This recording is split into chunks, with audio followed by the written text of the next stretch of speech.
Thanks, Danny. I'm going to talk about creation predictions and evolution predictions and what we can see from those models. Danny has just said he's heard it speak before, but I'm now famous. Here's my book, One Small Speck to Man, and just noticed on the ARN website in the States yesterday, they noticed that because of that Dover, Pennsylvania court case judgment, that they're not allowed to require students to read anything that is critical of the theory of evolution. So my book is not on their list. Now, there's 3 boxes, and there's Joan, Rose there. There's her feet. I'll do that. Now, this is a magical trick that you'll know, but in fact, you know that it's impossible for those feet to belong to the same person that has the head. You know that's impossible from your own experience, and yet that seems to be a true representation of what reality is. What I'd like to say, first off, is if something looks convincing but you know it is impossible from other data, then that thing must have another explanation. So Joan is not really split into 2. There's another reason why it looks that way, and obviously there's 2 different people. That's not her feet. Now, I'm going to talk about the evolution and creation predictions. I'm going to talk about fossils, stepwise changes, genetics, and time. Before I go on, there's good biological evidence to show that life has not been around for millions of years, but I'm going to use the millions of years just as a basis to start the discussion. So fossils. The evolutionary prediction would say that animals lived non-contemporaneously. That means some animals lived, then some died out, and then others lived, and so on. And the creation model would say that God created all the animals on day 5 and 6. And so from day 6 onwards, all animals that we know of that existed in the past were living side by side. Fossils in the evolutionary model would also take a long time to form, and in the creation model, they'll be formed recently. So, let's just go to the Celiac Principle, which shows us that all creatures could have lived side by side in the past. Now, there's a Churtara, which is an 18-inch long lizard found in New Zealand. It's alive today in New Zealand, but its youngest fossil is 135 million years old. So it seems to be that this creature has lived for 135 million years and not left any record of its existence on the planet. There's the coelacanth itself, and the youngest fossil, that's a fossil coelacanth from the Natural History Museum in London, youngest fossil is 65 million years old. It's still living today in the Indian Ocean, and if we were having this conversation in 1938, we would have not known about that, and we would have thought that the coelacanth became extinct 65 million years ago, because that's the youngest fossil in the fossil record. In 1939, they found a living or a dead coelacanth that had been fished up off Madagascar, and since then they found loads of coelacanths. They're deep sea living fish, and they're found all the way from Madagascar through to Indonesia in the Indian Ocean. So what you've got from these 2 examples straight away is that the coelacanth has been living for the last 65 million years and has not left any record of itself in the fossil record. The Churtara has lived for 135 million years and has left no record of itself either. So if you looked in some dirt that was supposedly, say, 20, 30 million years old, and you found no coelacanth or Churtara, if you did not know they were alive today, you would think they'd become extinct 65 million years ago. If there's nothing in the dirt, you assume they weren't living at the time. But obviously, the evidence from the Churtara and the coelacanth shows conclusively that animals can live even though there's no record in the fossil record. So what you can say is if a creature is not found in any particular sedimentary layer, this does not mean that that creature was not alive at the time the layer was deposited. So in the absence of any direct evidence to the contrary, any creature could have lived at any time before or after the time of its earliest or latest known fossil. In other words, if you don't find it in the dirt, it doesn't tell you anything about whether it's alive or dead. That means that all creatures could have lived side by side in the past. Here's a woolly mammoth, another example, lived in Siberia, supposedly became extinct 11,000 years ago, and then they recently found some woolly mammoths that are living more recently, still extinct but living more recently, 1,000 years later on Wrangel Island. And on March the 10th, there's a new type of rodent that people have found in Laos, I think it was, at the Far East. This rat-like creature was thought to have become extinct 11 million years ago, and just recently they found them being sold in a marketplace in Indonesia. So something that was supposed to have been extinct for 11 million years is alive and well. That means, the real point of all this, that T-Rex, if you don't find a fossil of T-Rex in dirt that is 5 million years old, and it's supposed to have become extinct 65 million years ago, if you don't find T-Rex in dirt 5 million years ago, then it means nothing at all. T-Rex could have been alive then. In fact, T-Rex could have been alive at any time in prehistory. If you've got no record to counteract the idea, it could have been alive at any time. So you can't say T-Rex was not alive at the same time as human beings, and the Bible says from day 6 all land animals were alive with humans. Genesis 1:20-21, birds and sea creatures on day 5, Genesis 1:24-26, animals and man were created on day 6. If you look at Romans 1:19-20, normally the verses are quoted to show that if you look out the window and you see the whole creation points to a creator God. But if you look at the verse more closely, you can see it says, ever since the creation of the world, God's eternal power and deity has been clearly perceived. So in other words, if you can clearly perceive something, you have to have a human intellect to perceive it. So if you can perceive God's deity from the beginning of creation, that means humans were alive from the beginning. So Romans 1:20 also confirms that humans are alive right at the beginning. Now, let's look at fossilization times. There's a fossil tree. I'm referring to the piece of wood, not the girl. That's Lisa. That tree outside the Natural History Museum in London is supposed to be 300 million years old. How long does it take for wood to fossilise? In the same museum, there's a fossilised log. That log is about 10 inches in diameter. It is totally copperised. It's copper now, it's no longer wood. And it's known to be only 2,400 years old. And I know that because it was used in a copper mine. It's used as a support for the roof of a copper mine. And as the copper mine is just filtering through copper salts, this piece of wood has just been impregnated with the copper, and it's become totally copper.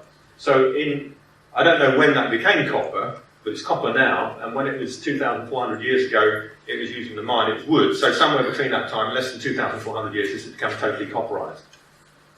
There's an experiment done in Japan.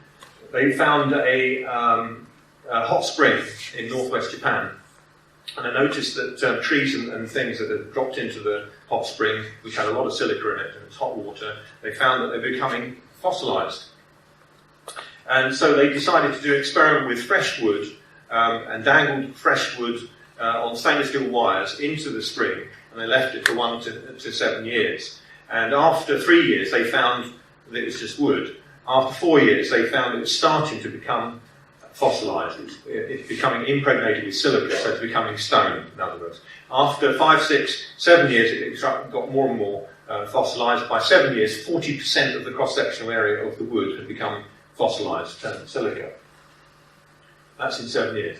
And when they compared the wood to wood that was in Miocene deposits, which is anything up to 20 million years old, in northwest Japan, that's fossilised wood in sediments there, they found microscopically that the same pattern was there. So you've got the experimental wood on the left-hand side and the sedimentary wood, fossilised wood on the right-hand side. They've got the same pattern. identical pattern from the experimental to the petrified wood in northwest Japan. So they concluded that some silicified wood could have formed during a fairly short period of time, in the order of several tens to hundreds of years, with the same mechanism described in this study. So in other words, that after 7 years, the wood was 40% fossilised. You can imagine an exponential graph. For 3 years, nothing much had happened. Maybe after 10, 20 years, this piece of wood could be totally fossilised. There's a crustacean called a lobster-like thing called a thalassemia, found in northern coast of Australia. And it's like lots of crustaceans, they shed their shells. And what you find is that you can get fossilised shells of this thing on the beaches. And some of these fossils are so young that the animals that shed them may still be alive. So in less than a year, you can have a fossilised shell of a thalassemia. In Montana last year, they found another T-Rex skeleton, and it was too big to carry off to the truck, and so they decided to take it away by helicopter, but it was still too big and heavy to take with the helicopter, so they had to break up the specimen. And so they, in the process of breaking up the femur, which is the thigh bone, it broke open, and they found that inside the fossilized, that means the femur is stone, inside the stone femur, in the marrow cavity, they found evidence that not all of it had become fossilized, and some soft tissue was still soft. And when they took some of the mineral away with acid, they found that the specimen inside the tissues inside the marrow cavity were still elastic, they were still stringy. And when they looked under the microscope, they could still detect cellular architecture, so you can see some blood cells and other cells around. So there's, it's a bit faint in this light, but some stringy tissue inside a T-Rex femur. The question is, that T-Rex was supposed to have died 70 million years ago. My question is, scientifically, logically, experimentally, what do we expect tissue, would we expect tissue to behave when a creature dies? After 6 months, if you bury a dog in the garden, as I do, the thing is totally gone. There's only the bones, there's no soft tissue at all. You can leave soft tissues behind if you have really hot, dry atmosphere, like in a desert, but then the tissue becomes solid and mummified. It doesn't become soft, it's solid. So the question is, if this thing is really 70 million years old, how is the tissue still soft and stringy? So that leaves you the question, well maybe, okay, so the radiometric dating, we can't question the assay. Maybe the assay was right in the laboratory, but our other evidence in terms of how we understand decay processes in living tissues, or dead tissues, we can say that 70 million years is highly suspect. So shells can be formed in less than 12 months, wood less than 10 years fossilised, and dinosaurs are found with unfossilised soft tissue, so could they really be millions of years old? So let's look at the evidence of fossils. The evolution prediction would suggest that animals died and became extinct, new animals appeared, and so on and so forth, and fossils formed very, very slowly. The creation model that all animals live side by side from base 6, and fossils who are recently formed, and the actual findings go with the creation model that animals live side by side. You can tell that from the Celiac Principle. And fossils can be formed very rapidly. Okay, let's have a look at some stepwise changes. The evolutionary model would say that intermediaries must be possible, because that's how you get one animal changing into another. And the creation model is that there'll be no intermediaries between the major kinds of animals. God created things as they were in day 5 and 6. Obviously, subsequent to the creation, if God created a dog, you could get a Chihuahua and a wolf and a Great Dane from that. That's the variation within the genetic capability of the animal that God made as a dog in the beginning. But there's no evidence to say that a shrew could turn into a bat, or a 4-footed land animal turn into a whale. So let's look at the bird lung. What I want to say, you know, at the moment with all this intelligent design discussion, people say intelligent design is nonsensical because you can't test the theory and so on. It's not scientific. Well, supposing you had 100 million apples in a room, and then you took 100 million apples out of the room, what would you have? You'd have nothing left behind. Okay? Straightforward. Supposing you had 1 plus 10 to the 80 hippos in a really large room, and 1 plus 10 to the 80 hippos leave the very large room, what do you have left? A great big mess. Now, you can't actually test that. It's impossible to test it because 10 to the 80 is such a large number, it characterises the total number of particles in the known universe. Okay? 1 plus 10 to the 80 is slightly bigger than 10 to the 80, so it's an impossible thing to do. You can't do that experimental, you can't do that experiment. But you know for sure, if you did have 10 to the 80 hippos, you'd have a big mess on your hands. Okay? So, bear that in mind when we look at other evidence, that if you've got sure evidence that you're absolutely sure about, then, as I said from the beginning, if you've got sure evidence and then you come across something which is, I'm not sure about that, or it might just contradict some of your sure evidence, you know because you're sure evidence that whatever you have in front of you coming along now is going to be wrong. If it doesn't fit in with your sure evidence, then it's wrong. But it doesn't matter if you can't do an experiment, because the hippo example shows that as long as you're sure about what hippos behave like, then you know what's going to happen, even if you can't experiment. So, to be true, a thing does not have to be testable or measured. Now, we mentioned the bird before, and I'll mention this again. This is the bird lung. The bird lung is on the left-hand side, and a typical amphibian, reptilian, mammalian lung is on the right-hand side. The bird lung, the air goes through the trachea into the bronchi, down into and through the lungs, out the other side into the abdomen, and then back into the lungs and up and out again. So it's a totally different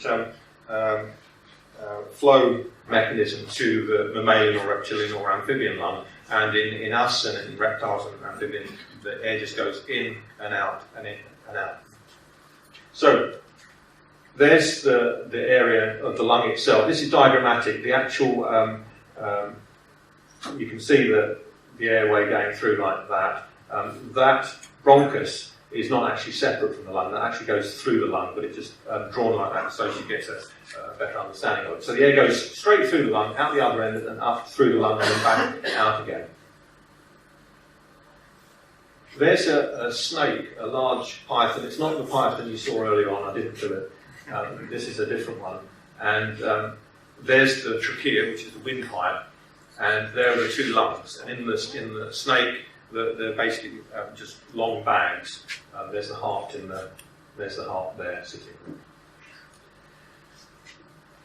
In contrast, that's a turkey which I had for Christmas dinner a couple of years ago, and my two girls wouldn't eat it, even though I dissected it with sterile instruments. Now, normally you cut a turkey with some old knife that you just wash with some soap. But sterile instruments, I dissect it and they wouldn't eat it for some reason. Okay, there's the lung of the turkey. There's the left bronchus coming on from the trachea to the left side, and there's the abdominal air sac. Here's another diagram of the same picture of the same thing. I've cut open the lung. There's the right and left bronchi. There's the lung and the air sac. The blue is the lung.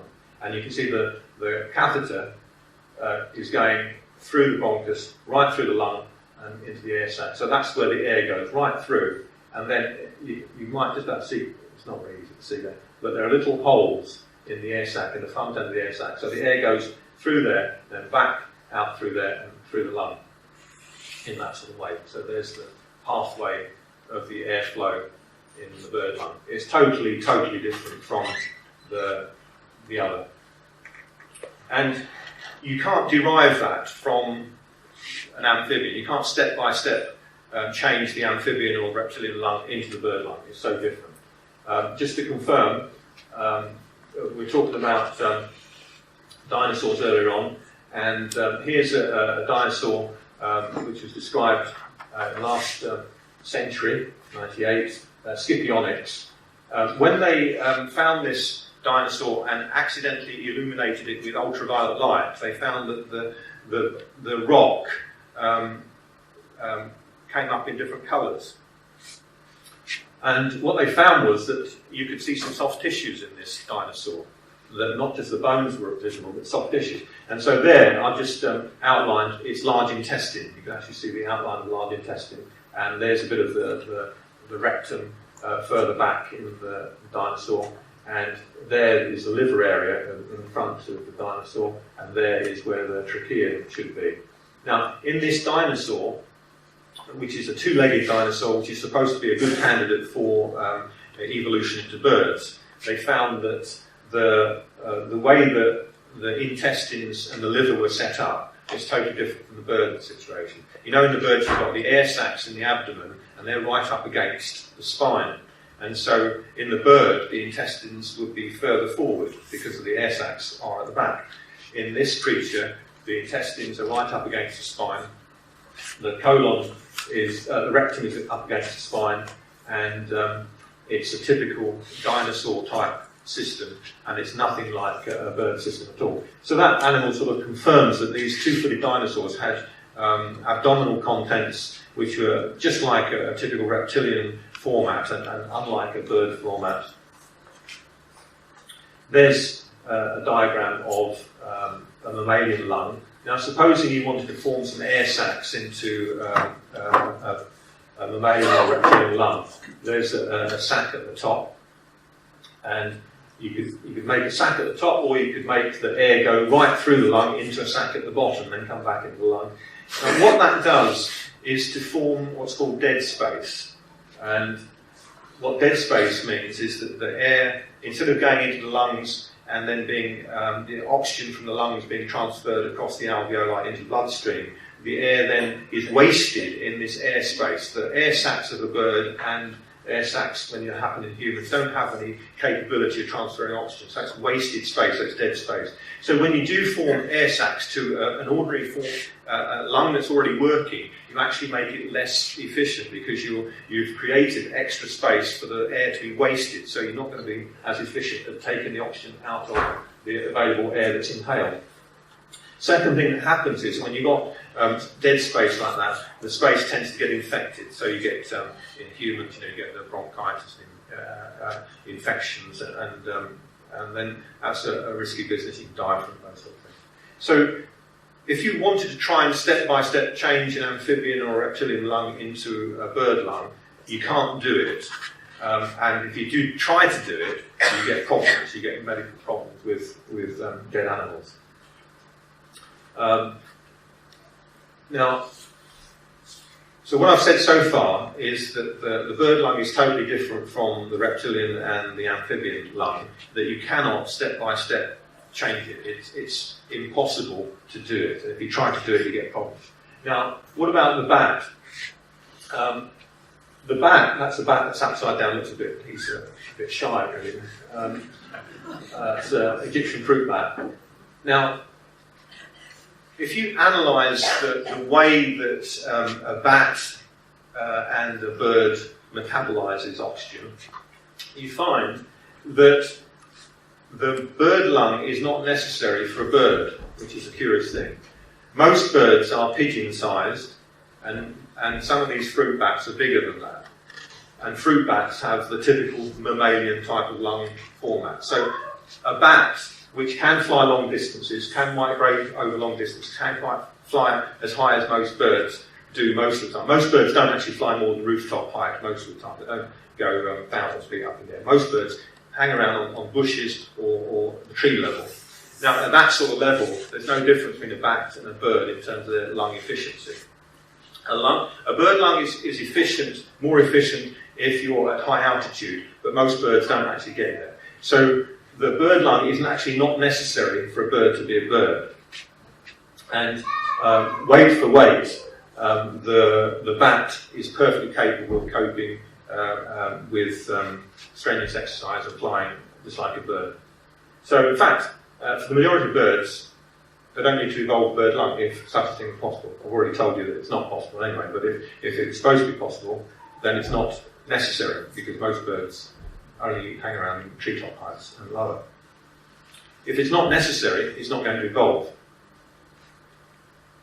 There's a human lung, right and left lung, and just goes to show you that if you look at the edge of this, it's very difficult with the contrast here, but there's, if you could look very closely, along the line of that, the arrows, the lung is actually collapsed, and it occupies that sort of shape, and the space between there and the chest wall is occupied by just air. In other words, there's a hole in the lung, and the air is escaping from the lung into the space between the lung and the chest wall. That's called a pneumothorax. And there's the amount of space that has been occupied by air, which is outside the lung. And that air is wasted air. It's not doing anything to respire. You can't take the air, the oxygen from that air is not going into the bloodstream. So that's making that lung inefficient. And that just gives you an example of how adding an air sac to a lung actually makes it more inefficient, and this can cause death. So it's not possible for the lung of an amphibian or reptile to change stepwise into the lung of a bird. Genesis 1:20 says, and God said, let birds fly above the earth. That was the day before he made land animals anyway, so it's a totally different plan from the creation to the evolutionary scheme. If you look at the eyeball, can anyone tell what that eye is? Any ideas? Any eye? Any ideas? Crocodile? Yeah. See, go on. Spoil everything. You always get people like this, isn't it? Yeah, it's elephant. Right, we're not going to talk about elephants.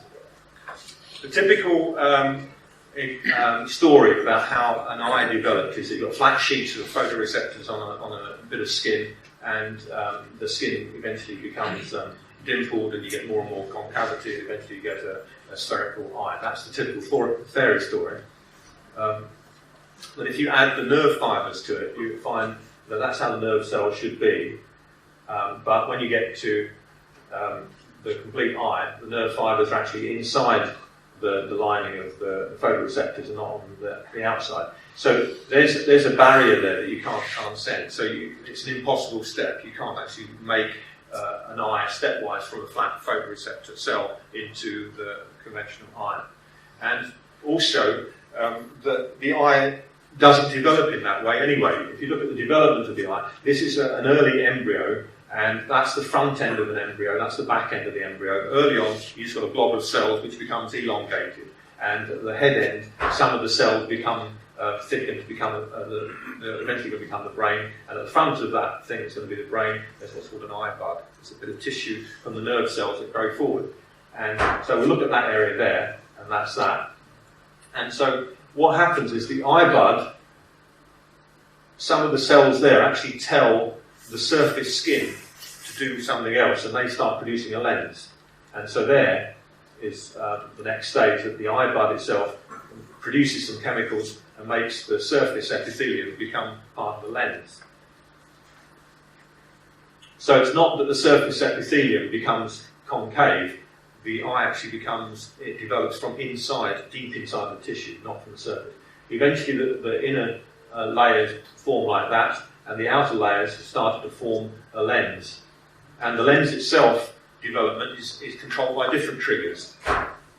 So the control of that, the dimpling of the surface, is controlled by something deep inside. It doesn't start by itself, it starts by something else deeper inside. And then once the lens has started to develop, it's triggered by other triggers themselves. And then in fact the front and the back of the lens itself develops differently, and that's controlled by other triggers as well. So the whole process of eye development is a very complicated business, which has got nothing to do with this hypothetical fairy story of a flat sheet of photoreceptors becoming a spherical eye. So that series is impossible to achieve, and the development of the eye is not how you've been normally told.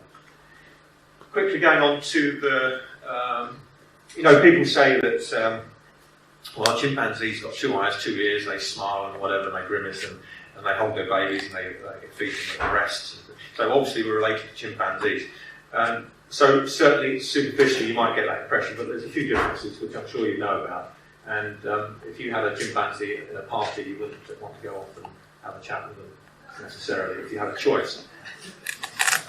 Now here is an example. Just look at one facet, and that is the chimpanzee hand that it has on its foot. It hasn't got a foot, it's got a hand on it. It's got 4 hands. Now, this is actually a gorilla, but just I didn't have a convenient chimpanzee to pose for it. That's a gorilla foot, but same principle. Now, if you want to change that gorilla hand on its leg into a human foot, just say, for example, you had a mutation that slightly altered the thumb so it became a bit more inward and turned it round a bit so the nail was facing upwards instead of sideways. Now, that would be less capable of climbing a tree because it wouldn't be able to grip so well with its, hasn't got a span to grip a tree, so it's not as good as climbing. And it's no better at running or walking because it's still got a flat foot.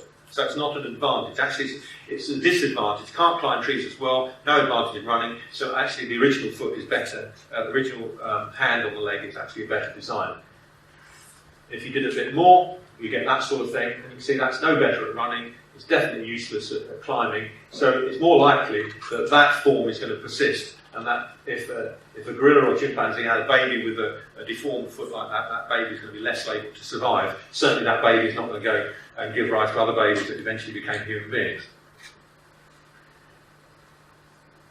From this, we get a what you want, you won't get principle, and that is, supposing you did have a chimpanzee baby that was born with a slightly different thumb, and hopefully one day it will give rise to generations later of a human being. What that chimpanzee would have to do would be to, because the thumb is unrelated to the rest of the foot, it would still have a chimpanzee flat foot attached to a chimpanzee ankle, attached to a chimpanzee knee, chimpanzee body. What it would have to do is that baby would have to give rise to babies sometime in the distant future which had a more human-like ankle joint, knee joint, and so on and so on.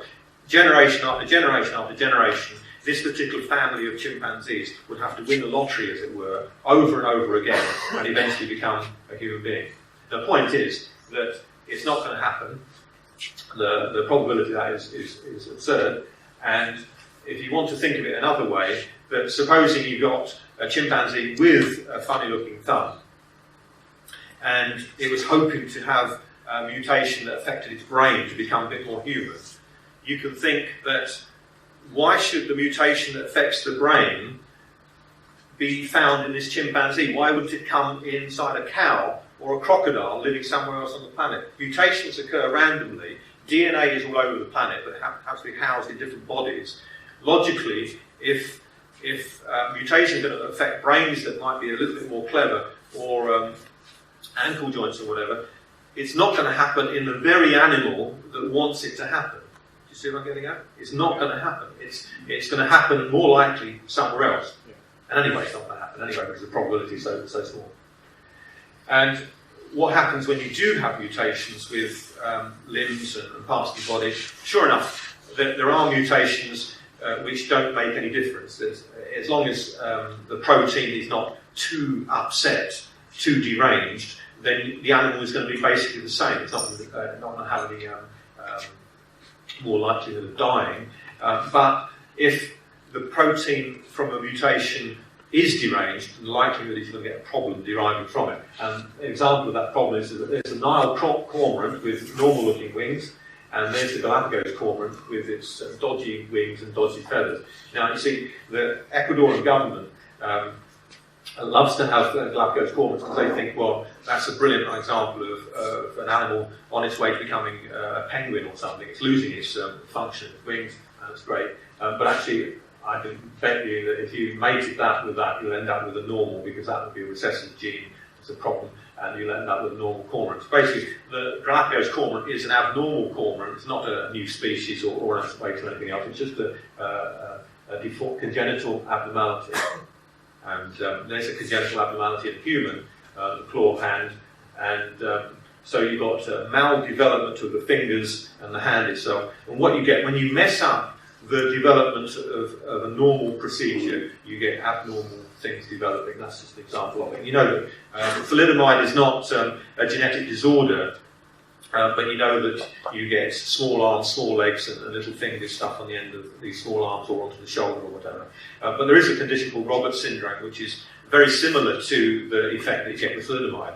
And so you can get, when you upset these proteins, and you can do it with just a single point mutation, one nucleotide change in a protein that might have, in a gene that might have 300 or 400 nucleotides. Just one change is enough to give you things like a Roberts syndrome, where you've got totally deformed legs and this sort of thing here.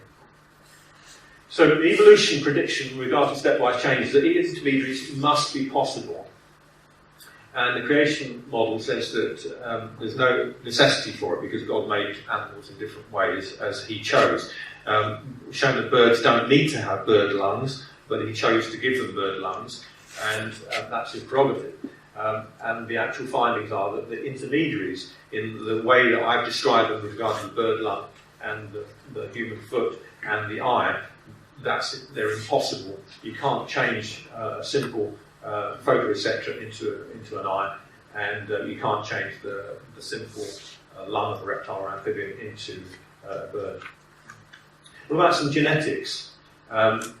Evolution prediction here, that if everything is related, if we all arrived from some blob millions of years ago, then we'd all have gradually changed from a blob into different animals that are around, and us as well. And so we'd all have sort of like a continuum of genetic architecture. We'd just be there'd be no sort of specific differences. There'd be just a gradual change in differences between different animals. And humans and apes, if apes arrived from humans, then ape and human chromosomes and genes would show the same characteristic, a gradual change from one to the other. And evolution prediction would say that there'll be new genes appearing, because in order to have new characteristics, new organs and so on developing over the years, you'd have to produce new information in order to manufacture those new organs and structures. The creation model would say that God made things in distinct forms, different kinds of creatures. So their chromosomes and DNA, although there may be similarity because God's using the same bricks and mortar to make us all, but there'll be distinct differences. And he breathed into Adam, and he didn't breathe into an Australopithecine, he didn't breathe into an ape, he breathed into Adam. And so apes and humans ought to show some distinct differences. And also, with the creation model, there's no need for new genes, because God made everything perfect from day 5 and 6. So, a quick look at chromosomes.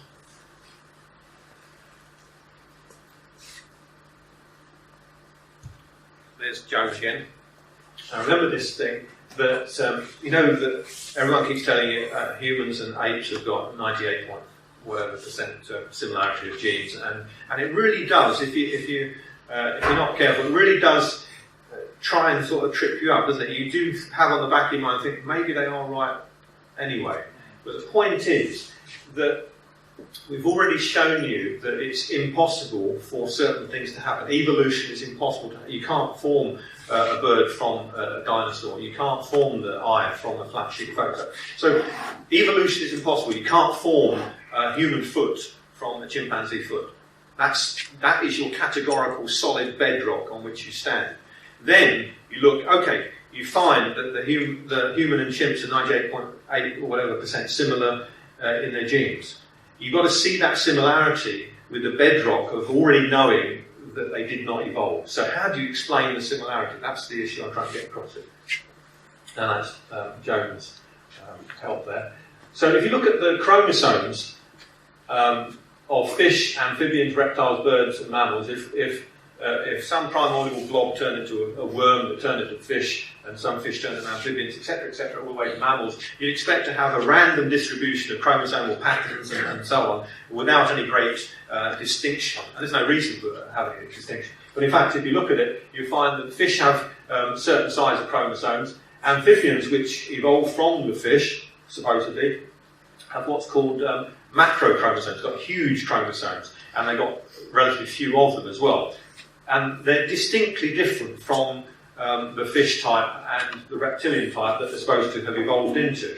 The reptilian type, we've got smaller chromosomes, and they've got a significant number of what's called microchromosomes, the very tiny ones as well. The birds, which are supposed to evolve from dinosaurs, which are reptiles, they've got this curious thing. They've got most of their chromosomes are actually microchromosomes. If birds evolved from reptiles, there's no reason for the chromosomes to change at all. All you need to do is change the genes. You don't need to change the chromosome architecture. So birds have got loads and loads and loads. Some of them have got sort of 80 pairs of little tiny microchromosomes, and mammals have got like sort of intermediary sized chromosomes. So when you look at the pattern of chromosome distribution from the simpler vertebrates, so supposedly, and a fish is not simple by any means, into mammals, there's no trend. If you look at the DNA content, the amount of DNA that makes up the genes, you find that I've got there mammals at the top, and you've got a certain amount of, this is a weight of DNA per unit. Forget the unit, doesn't matter, just look at the scale. You've got mammals with a certain amount of DNA in them, and you've got amphibians. Some salamanders have got like, I don't know, 100 times as much DNA in their cells as mammals have got. No logic to that. It's wasted tissue. If you wanted to make a body, you wouldn't waste your body on making unnecessary DNA and carry it around forever. Evolution would have got rid of all that junk stuff if it was unnecessary. But amphibians have got a huge amount, and if you look at things like birds, which evolved from dinosaurs, the birds have got less DNA than reptiles have. And the bony fishes, which are supposed to evolve from the cartilaginous fishes, the sharks and rays, the bony fishes have got less than their ancestors. Some insects have got more DNA than mammals have. A lot of insects have got much more DNA than birds have. So the whole thing doesn't form into any evolutionary pattern. Now, chimpanzee and human genes are very similar, but we must look at the whole picture. There's chimpanzee, gorilla and orangutan chromosomes. They've all got 48 chromosomes, and humans have got 46. Some people think, well, humans got 46 because two chromosomes in a chimpanzee join together to form a single chromosome, reducing the chromosome number, and that's called translocation. You locate one chromosome onto the other. Now, if you do that, if you join one chromosome onto the other, and they think that the human chromosome 2 is a combination of a chimpanzee chromosome 2 plus one other chromosome in the chimpanzee. If you do that, all you do is you join chromosomes together. You don't actually do anything to the genes. You don't change the animal at all. It changes nothing to translocate a chromosome. So a chimp that had a translocation of a chromosome 2 would be a chimp. And in fact, you can see that quite commonly in humans, that translocation is common in people that give birth to Down syndrome children, for instance. And but the translocation in the parent, in the mother, is not visible externally. They are perfectly normal, healthy people. So translocation of the chromosome does nothing to the genetic architecture. And here is the Reed's muntjac deer. Muntjac deer, a little tiny forest-dwelling deer, and they've got goofy canine teeth that stick out sideways. And if you look at, I haven't got a picture of an Indian muntjac, but that's the Reed's muntjac on the left. And it's got 3 pairs of chromosomes, a little Y chromosome. And the Indian muntjac, which, when you look at them side by side, they look like identical animals. You can't really tell much, might be a bit of colour change or whatever difference inside. But one animal's got 24 pairs of chromosomes, and the other one's got 3 and a bit. And yet they're exactly the same to look at. They're not different animals. So you can do massive changes in the what's called the karyotype, which is the chromosomal architecture of an animal, and you do nothing whatsoever to how the animal is, what it behaves. So if you did a lot of chromosomal changes to a chimpanzee, what you'd have is a chimpanzee. There's humans 46, chimpanzees, gorillas, orangutans 48 chromosomes. Now, chimpanzees and humans are supposed to have diverged, separated maybe 6 or 8 million years ago. and orangutans are supposed to have diverged from chimpanzees 10, 15, 20 million years ago. So orangutans have been supposedly separate from chimpanzees for a long, long time. So on that basis, you'd expect their chromosomes to be different, but in fact their chromosomes and gorillas and chimpanzees, this is all 48, which suggests maybe they haven't been around for as long as people think, or we're told they are. Now, if you look at the orangutans from the islands of Sumatra and Java, which are very close, you find that the different populations of the orangutans, their genes are quite different. And in fact, they're so different that like the difference between gorilla and chimp is the difference between one population of orangutans and the other in these two islands. And yet both orangutans are still orangutans, they're 100% orangutans, and no difference in their behaviour and their outlook. So you can see that even when the genes change, they're still the same animal. And since orangutans are supposed to have separated from humans, from chimpanzees by 10, 15, 20 million years, you'd expect to have a different chromosome number, but in fact they've both got, all the great apes, living apes, have got 48 chromosomes. So that suggests they haven't been around very long at all. That's just to show that. Mice are supposed to have given rise to humans, and we and mice had a common ancestor that lived 75 million years ago, apparently. Now, when they did the mouse genome, you know, they've done now the human genome project, they've done the chimpanzee genome, they've done the chicken, and they've done the mouse, and they've done a number of bacteria. And when they did the mouse genome, they found that 99% of the genes of the mouse had homologs in humans. In other words, the genes did exactly the same sort of thing, produced essentially identical proteins in humans as they did in mice. So this is about 98.4% similarity in chimpanzees. Put it in perspective, the mice have got 99% of their genes do the same work. And the 1% difference, they're genes that are actually insignificant. They're proteins that are of no consequence whatsoever. And yet over 70 million years, these mice have given rise to you and me, supposedly. So this article in Nature in December 2002 of the mouse genome says the gene addition in the mouse lineage and the gene deletion, there's been some apparent loss between humans and some gain in mice or whatever. The differences, in other words, between the mouse and the human have not significantly altered the gene repertoire. There's no significant difference in the actual genes making specific protein. So in other words, from that, you can't tell why one is a mouse and one is a man. God made them differently, and he knows why. But looking at the genes and the chromosomes, you can't tell anything at all. Mouse chromosomes are all acrocentric, and human chromosomes are mostly not acrocentric. That means that chromosomes, when they divide in cell division, they join up to certain proteins to separate them into the two cell halves. And the centromere is the place where the proteins join and pull the chromosomes to one side or the other. And centromeres are those sort of areas. And in the mouse, you find that all the chromosomes are like that. In the human, there's a whole mixture, and most of them are not acrocentric. All I'm trying to say here is that if mice and humans had a common ancestor, you'd expect a random sort of distribution of chromosome shapes and sizes over 70 million years, but you don't find that. All the mice just seem to be like that and different from humans. So from that, we'd say that the two predictions, that the evolution would say there'd be a random pattern to the genes and the chromosomes of different animals, and in the creation model they will be distinct. And the actual finding is non-random patterns. There is distinct patterns.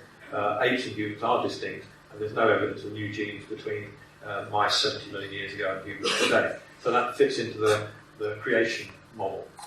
Finally, we've got 5 minutes of time to talk about time. The evolutionary model would say that you need a huge amount of time to convert a frog into a human being, and the creation model says that the time is unnecessary because God just spoke the ground into being a human being and breathed into life into Adam. Now, there's 20 different amino acids. It's a mathematical thing. Don't worry about the maths too much.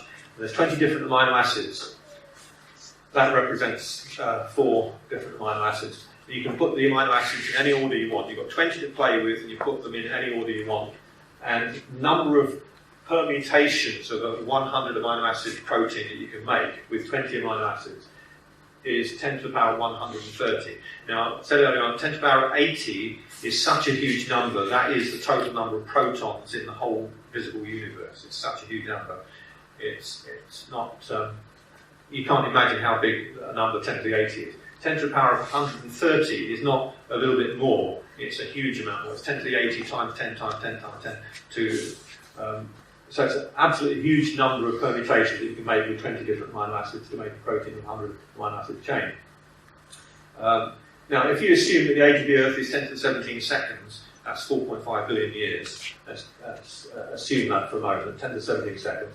The mass of the Earth is 10 to the 27 grams. That the average amino acid is 115 molecular weight. That you can say from that the maximum number of protein chains out of that, if the whole of the planet you could use to make protein with, you could make 10 to the 46 protein chains. And if you know how the amino acid bond together, the rate of amino acid bonds, the peptide bonds joined together in the laboratory, it's 40 per second. You know that. And so if the whole Earth was just amino acids and it took 1/40th of a second to join amino acid together, and it took no time at all to pull them apart, then you put another 2 together, and if you messed about like that, the maximum number of different protein chains that you could make in 4.5 billion years is only 10 to the 65. And the number of permutations that you have for just one chain is 10 to the 130. 10 to the 130 is not twice 10 to the 65. 10 to the 65 is not half of 10 to the 30. Half of 10 to the 30 is 10 to the 5 times 10 to the 29. Okay? So, in that, forget the maths for a minute, but the point is that if you had the whole planet to play with and you could mess about for 4.5 billion years, you can only produce that number of different proteins. And yet, to make one specific protein that's in the body, you'd have to mess about and try out 10 to the power 130 different permutations. And there is not enough time to do that. And some of them are just 100 amino acid protein, it's only a small one. Actin, which is one of the large proteins in your muscles, for instance, has got 375 amino acids in it. And so the number of permutations of the 375 amino acid protein is 10 to the power of 487, which is such a stupid number that no one can imagine it. You can't imagine 10 to the 65, 10 to the 487 is just a meaningless number, it's so huge. So where am I going here? Could life arise in outer space? Now, number of permutations of 100 amino acid protein, 10 to the 30. Number of particles in the universe, 10 to the 80. If you had, people say, look, you've got billions of stars out there, and you've got billions of possibilities of planets being on those billions of stars, therefore there must be life somewhere else. Well, actually no, because if you had a billion planets that were just like Earth out there, 1 billion, which is 10 to the 18 planets, if you had 10 to the 18 planets, a billion Earth-like planets in the universe, the number of possible permutations would be, in 4.5 billion years, 10 to the 17 seconds, will be how many you get on Earth, multiplied by a billion, and you still only got 10 to the 83, which is far short of just 10 to the power of 130. So the idea that, oh yeah, if you look closely, you're bound to find life, it's just not possible. And the human genome codes for 30,000 proteins, not just one. So you've got to multiply that factor by 10 to the power 130 by 10 to the power 130, 30,000 times, and that's what you get. So, evolution prediction says time, a huge amount is required. Creation model, time is unnecessary. And the actual findings is there's not enough. And some things are impossible. So, the important thing is, even if you had time, I've already shown you that the bird lung can't be evolved from a reptilian lung. The eye cannot evolve from fat sheet photoreceptors. No matter how much of time you have, if something's impossible, it will still be impossible. And that's just a summary of the whole thing that we talked about. So the actual findings fit in with the creation model. Well, I'd conclude with the statement that anyone who has no doubt that chimpanzees are our distant cousins, or that fishes and worms share a common ancestry with humans, either has not studied the wealth of evidence to the contrary, or is living in a state of denial.